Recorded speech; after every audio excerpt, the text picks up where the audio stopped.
Hello everyone, this is Gems, and today I am proud to present my entry into the Action Bricks LEGO mock building contest. I'll leave a link to his channel down in the description. And anyways, let's get started. Just in advance, a couple of things. This is going to be pretty shaky because I don't have any sort of stand I can put my phone on that I can actually move around the mock without too many limitations. So I guess we'll just have to deal with it. Sorry if it gets too either blurry or shaky, because the focus is weird on this thing. And I'm sort of actually going to be disassembling this mock as I go after I give you a general overview. And don't worry about it, I just need the pieces for my Carentan mock, which is coming along great actually. So I like to call this mock of mine Paratroopers in the Wild. It's just, 6 paratroopers building their little fortress of solitude in the treacherous forests of France after being dropped on D-Day. So let's get started. So the set involves 6 minifigures. You have a little wall here with a 30 cal Browning mounted on it. I love this technique for wall building where you can make like those curved walls. I'll show you how it's done later. Maybe I'll just do a tutorial on it someday if people want to see it. It is by no means my design, by the way. And so here we have the campfire, and it appears they have killed and roasted a strangely large bird. And just, lots of little things like flowers which can make it look happy, but that doesn't mean it's not dangerous. Lots of little spiders. Are they actually spiders? Yeah, they've got 8 legs. Maybe just some other form of arachnid, but I'm just going to call them spiders for now. A couple of little rats around the place. You can never be sure. Alright, so yeah, the minifigures. This man is sitting in a tree. I guess he's sort of the watchdog of the group. This man here is a bit distracted by this rat, which he obviously can't stand. No, they're obviously best buddies, of course. And there's just another guy. And another guy eating what appears to be the chicken. And then this guy who is actually pointing his gun at someone who he is particularly suspicious of. And it is this poor newcomer whose parachute malfunctioned, I guess, and the cord got tied around his leg, which is very unfortunate. And they're gonna have to get him out of there soon, or else that could actually do some damage to him. But let's just remove all the minifigures so I can show them in better detail. All right, there you go.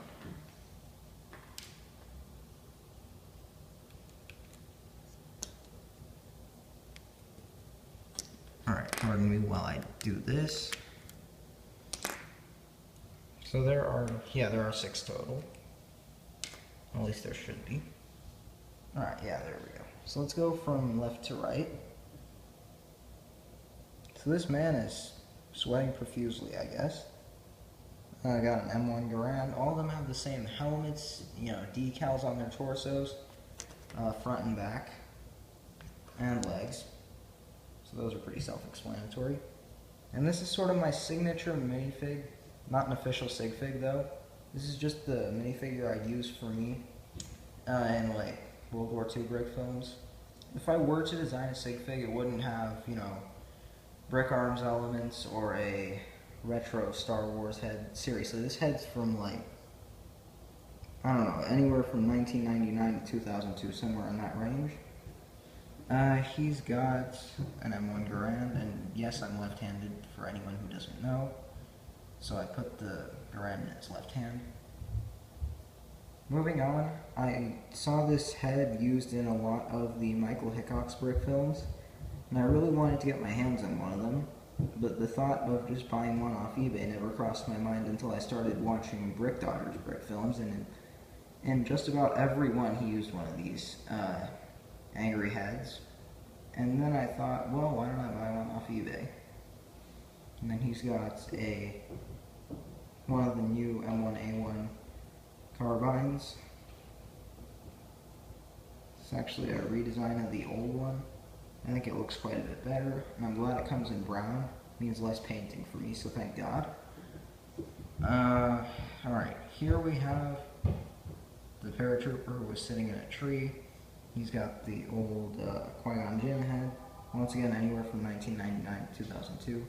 Sorry for any background noise, by the way. But he also has an M1 carbine, M1A1 to be precise. And then this is another man with a carbine. Sorry, the painting is really hasty on these. I'm gonna have to get these a new paint job. But he's got this head with sideburns and some, just general stubble. He's got that chicken leg. And then that was the man who got stuck in the tree. As he will forever be known by his fellow paratroopers. He's also got that new carbine design. He's just got the classic screaming face. And he's also got a backpack because, he's just arrived in a very awkward fashion. He hasn't quite unpacked yet. And there's the cord, which is, I promise, this is Lego, the action brick. This is a genuine Lego element. He allowed Brickarms, but it's basically supposed to be a Lego only contest, which sort of disappointed me because I wanted to design like a full-on parachute. But oh well, nothing too bad. Alright, so I'm going to remove the trees and make a bit of room. They're all just standard trees. There are a couple cherry trees with, ripe cherries, the sour ones that aren't quite ready for picking, red blossoms, and white blossoms, which I guess are the least ready out of the 4 possible combinations I just showed you. So that's one tree. Here's another one. This one's got cherries as well. They've all basically got the same structure, just these pieces. This particular one actually was made slightly differently thanks to that piece.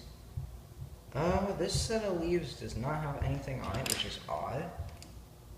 It must have been in my haste. The leaves fell off of that one, so whatever, nothing too bad. This one here is actually an apple tree, if I can just, there we go. So it's got apples and some white blossoms on it. And then one of the bigger cherry trees. Whoops, whatever.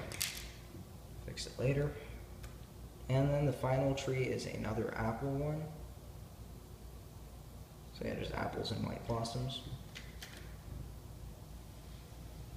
So here is the flexible wall. And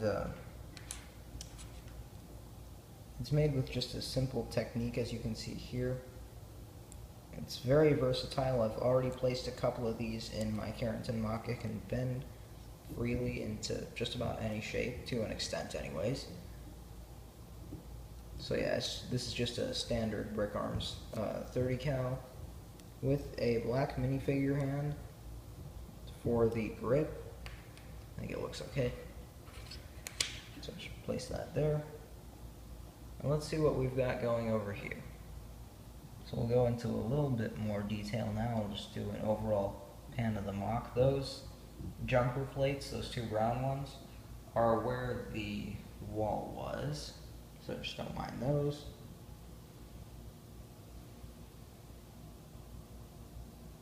Just do a big pano of the thing. There's a mushroom over there. Probably not quite edible, without facing consequences anyway. Yeah, anything is edible, but not always without facing consequences. Symptoms may include death, food poisoning, other such things. No big deal.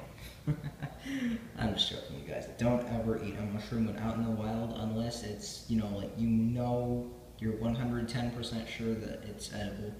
Here's the campfire. It's very basic. Some of the plates are slightly tilted. See, there's some ashes lying around. They put a few stones around the campfire, but they're probably not completely safe from a forest fire if you ask me.